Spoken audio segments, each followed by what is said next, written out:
Welcome back to Unlimited Reads. You're with Chris, and thank you for joining me as I bring to you my mostly spoiler-free review for Of Blood and Fire by Ryan Cahill, the first book in his Bound and the Broken fantasy series. Now, having read the prequel novella The Fall, I became addicted very quickly, and I just knew that I had to pick up Of Blood and Fire as soon as I could and move it to the top of my reading stack. Now, this book ticked a lot of boxes for me. It blew me away with its compelling plot, its very rich world building, and of course, unforgettable, likeable characters. I mean, the friendship between Cahill, Rist, and Dan itself is just heartwarming, and the conflicts that Cahill goes through with other characters is very, very passionate, and it gets very emotional at times, and it just validates for me on how great a character Cahill is and will be moving forward in the series. Now, just a quick disclaimer before I move on. With my book review videos, I structure them into chapters now with place cards, so you get an idea of what aspect of the book is being discussed at any one time. Now, the standout moments in this video are going to be a little bit different.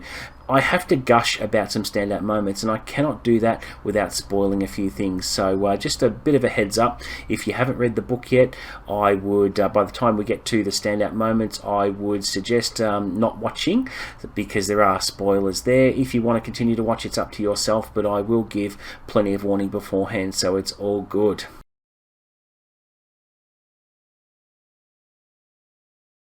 Born in fire, tempered in blood, Etheria is a land divided by war and mistrust. The High Lords of the South squabble and fight, only kept in check by the Dragon Guard, traitors of a time long past who served the Empire of the North.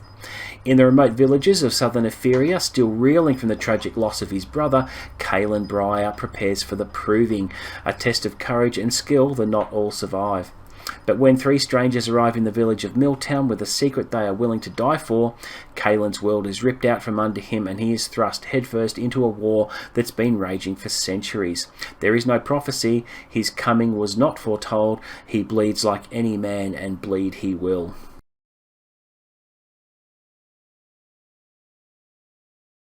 Yeah, look, so having read The Fall to begin with, it gave me a really good idea of what Ryan Cahill was capable of in his writing. It was the perfect primer for me before starting this series, and it's the reason why I fast-tracked the book to the top of my reading pile in the first place. From the first page, I knew I was going to love it, because you just get swept away into this rich world full of lore and times past, and you get a brilliant introduction to the main characters, especially with the very strong and obvious coming-of-age elements here. I mean, nothing would turn you into a man quicker than coming home from a hunt holding the head of an urak, right? Nothing comes close to the coming-of-age element there, and it makes all three boys grow up very, very quickly with what they go through in Ulm Forest.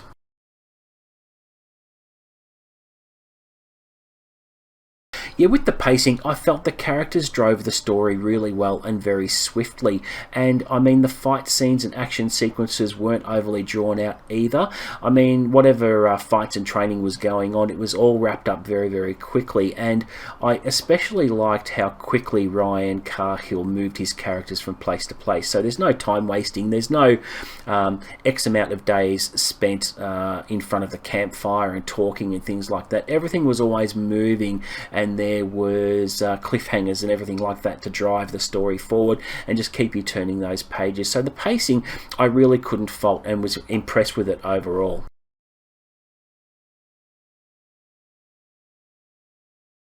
Okay, so with the characters, let's start mainly with Cahill here. He is my favourite character of the whole book and probably will be of the whole series. I really enjoyed how his arc turned out, and of course how he evolves over the course of the book and is changed forever. He is just living a normal life in the Glade, and he is plucked from his normal life and thrust into a destiny that is absolutely massive, and life as he knows it will never be the same. He has a lot of strengths, he has a lot of passion, but he also has vulnerability as well, and it was fun to read about his coyness amongst young females as well, because he's always a little bit shy there, but he has a lot of internal power that comes to a head as his training progresses throughout the book. And when we meet him, he seems like a normal youth, and it looks like moving forward, I think the layers that he has to his character are going to be continued to be peeled back. So I think we're going to discover more things about him as time moves on. His family unit at the start of the book is very, very close and has a very good relationship with his mum and dad and his older sister Ella. And what is especially heartbreaking is the circumstances that change, that thrust him from his quiet life into a battle that's been raging for centuries, essentially. So it's a bit of a jolt to the system, and life will never be the same for him. And yeah, he's just a really solid character, well fleshed out, very three-dimensional, and you just kept rooting for him throughout the whole book. And with encounters he has, especially with a little character that I'll go through shortly in the Standout Moments, I think it's just the overall story for Cahill is very, very engaging and very compelling and very addictive. So he is definitely my favourite character of the whole book, and hopefully will be for the whole series moving forward. I really liked Asius the Giant a lot. He had a benevolent presence in the book. He had a very warm demeanour towards Cahill and took him under his wing and told him stories about the old world and that sort of thing. But he's also very proficient in battle. There were scenes where he summons his axe from thin air and just vanquishes enemies and sends bodies flying everywhere. So he's very very formidable, and he's very gentle as well, and a very good character to read about, because he's very humble and friendly, and unfortunately he has a bit of solemnity about him as well, a little bit of sadness, because his race of giants were nearly wiped out during the fall, and they've had to go into hiding. So he has a lot of baggage there as well, but I'm really looking forward to reading more about him as the series goes on as well.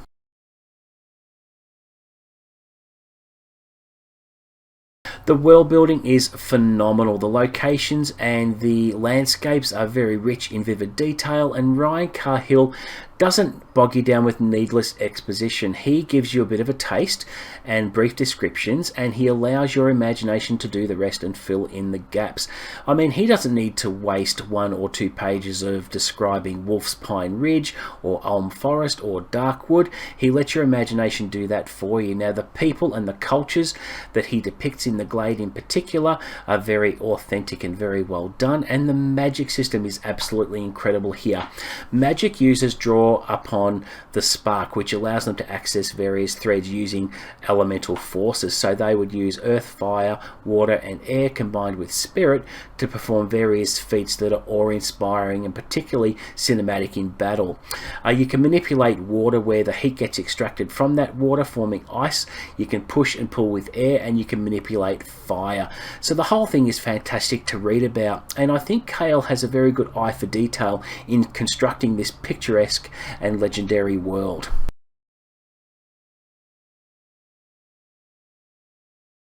The writing quality was great. The passion that Cahill puts into his writing is very obvious here. He is careful and thinks about things meticulously on what goes into a story that is impressive like this. I found the narrative flowed really, really well. There were high stakes all the way through, and he makes you really feel for these characters that resonate with you and how richly drawn they are. And the climax, oh my god, it is some of the best writing I've had the pleasure of reading. It is intense, it is awe-inspiring, it is on the edge of your seat stuff, and is very cinematic. Written for, it would suit the big screen. It is purely incredible, and I was really, really happy with the writing quality there, because it uses fairly simple language and just accelerates the story really, really well. So hats off to Ryan Cahill. He nails the writing quality.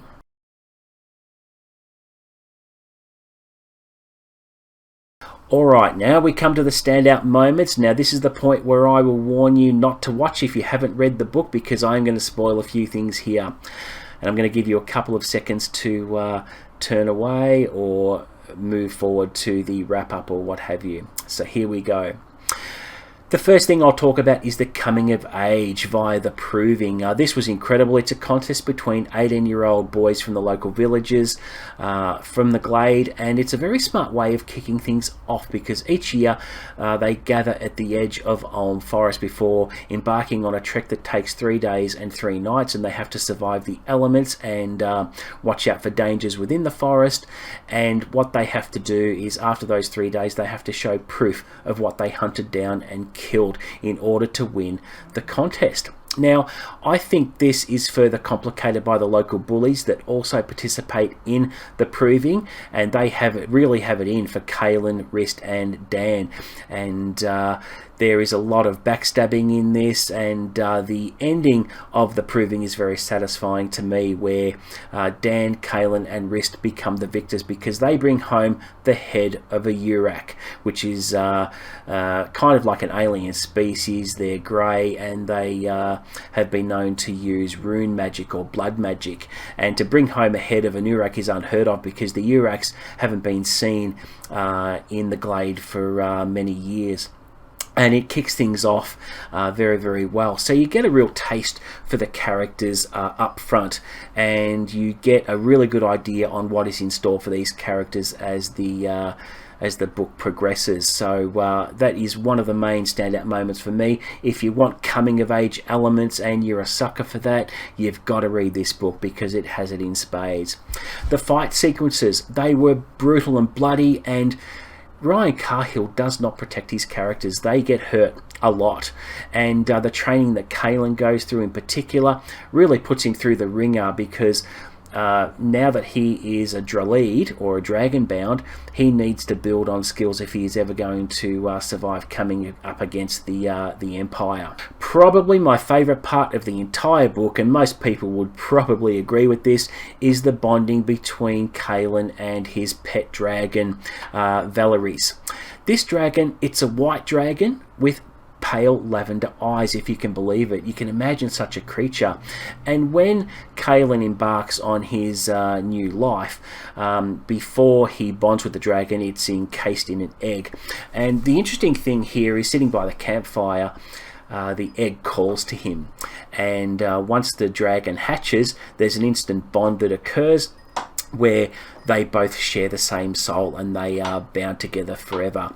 And that is where Cahill's destiny is revealed, and what he has to do in terms of building his skill, and how he interacts with the dragon is really, really sweet at times because he wasn't expecting this, and the dragon grows very, very quickly. And I really enjoy the chapter where the dragon continues to grow. Valeris grows and eventually takes flight over the city of Baldor, and I just found that moment gave me chills because he's you know, he had the urge to fly, and Cahill felt that. So when you're bonded with a dragon, you actually feel everything the dragon does, and vice versa. So Cahill actually felt that need for Valeris to fly, and that was some of the best writing I've ever come across, and it was just so good to read about. And it's moments like that that completely invested me in this series, and I'm looking forward to reading the next book very, very soon. What also stood out to me was Cahill becoming a Draleed or Dragonbound. It's the first time a free Draleed has been seen in Etheria in 400 years. So you can imagine when people become aware of Cahill that there is a respect and a reverence there that people really appreciate, because people haven't forgotten about the Draleeds. And I think the reputation that Cahill is building in this book is very, very good, and it's just really nice to read about.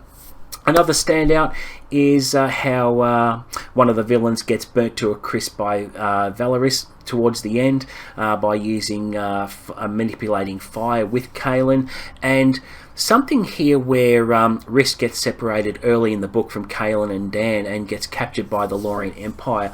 He actually begins training as a mage because it's discovered that he has access to the spark as well. And I can't help thinking that Rist might be turned against Dan and Cahill, because he's being seduced by this power. He's becoming more cooperative and wants to learn this mage art, and I'm predicting, is there going to be an altercation between Cahill and Risk down the track as they fight on opposing sides? Who knows? Everyone who has read the next 2 books probably knows, and I'm very ignorant to the fact, but it's a theory. I really liked the wind tunnels that lead from Baldraw to the Dwarven Kingdom. I felt that was a really good piece of engineering on how that works, because the tunnels are cut specifically so that they're smooth, and this device just flies through the tunnel at such a great speed it just raises your hair while you're reading about it. But things like that are just fantastic to read about. But those are some of the standout moments that worked really well for me. Now, I'm not going to waste a place card with any negatives, because I found no negatives with this book. It was absolutely incredible. Loved it. So I've got nothing negative to say.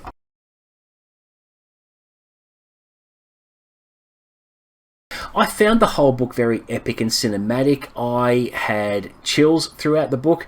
It messed with my emotions. The book has everything. It has dwarves, elves, giants, warriors, a dragon, and even though Cahill obviously draws inspiration from Tolkien here, he has taken a classic trope and has made it his own.